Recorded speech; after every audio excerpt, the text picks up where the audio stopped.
Я приветствую вас из моей лесной мастерской. Меня зовут Лора. Я делаю мыло с нуля и косметику. И люблю добавлять растительное сырье.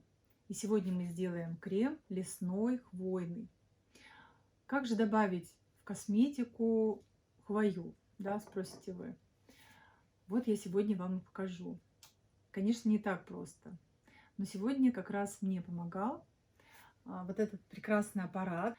С помощью него я как раз и сделала гидролат, который можно использовать в косметике. Он чудесный, такой хвойный. Ой, таки хочется его распылить лишний раз на кожу. И также я сделала эфирное масло тоже на этом аппарате. Все сделала сама, поэтому с спокойной душой могу добавить все это в крем. Из всего этого мы сегодня сделаем прекрасный крем. Сейчас я вам покажу, как я собирала все это рядом с домом. Собирала веточки, готовила их и делала из них гидролат. Как можно получить с помощью такого аппарата аламбика медного эфирное масло.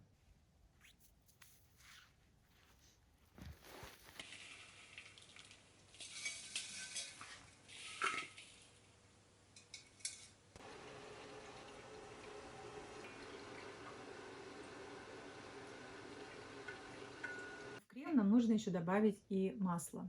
Я буду использовать масло ши, и я его тоже подготовила. Я сделала масляный экстракт на хвое, на сосне и на пихте. Разные жирорастворимые добавки, воски, смолы, эфирные масла перешли все в масло. И получилось очень ароматное, вот такое слегка зелененькое масло. И все это я буду использовать в крем. Я вам показала, из чего будет состоять мой крем. И здесь еще будет эмульгатор. Я готовлю емкости, весы. У меня здесь рецепт, баночки и ложечки. Итак, мы взвешиваем гидролат. Удовольствие собирать и готовить все эти экстракты и какая-то ароматерапия. В другую емкость мы взвешиваем эмульгатор и масла.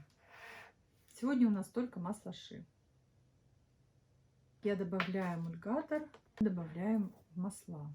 Готова у нас жирная фаза и водная фаза. Теперь мы должны нагреть их до одинаковой температуры. Я буду использовать водяную баню, чтобы все это не перегрелось. Я нагревала жирную фазу и водную фазу на водяной бане. И теперь проверяю температуру. Сейчас я сразу все это достала. И количество небольшое, поэтому быстро очень остывает. Поэтому я сразу наливаю гидролат, масло с эмульгатором. Крем нужно перемешивать активно. Мы видим, что масла соединились с помощью эмульгатора с водной частью. Да, что уже такая эмульсия, правда, она пока очень жидкая. Но ничего, когда она начнет остывать, то она начнет густеть. Для того, чтобы эмульсия остыла быстрее, мы можем поместить в прохладную воду. Теперь наша эмульсия должна немного загустеть, остыть, и мы можем добавить витамин Е и эфирное масло и консервант. Итак, крем уже загустел.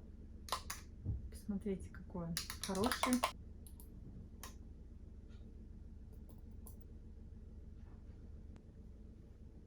Ой, прекрасный крем. Красивый, ароматный, лесной. Баночку подготовленную, в обработанную. Мне очень нравится, что получилось. Благодаря дистиллятору аламбик медный. И я очень довольна. Он, во-первых, очень красивый. Очень просто с ним работать. То есть я разобралась, да, не надо ничего было искать. Все трубки, все, даже переходник есть, да. Все, что надо, все было в комплекте. И даже флакончики, пипетки. Такое приспособление для извлечения эфирных масел. А когда наступит лето, я думаю, что я, конечно, буду его использовать очень-очень часто. Всего доброго!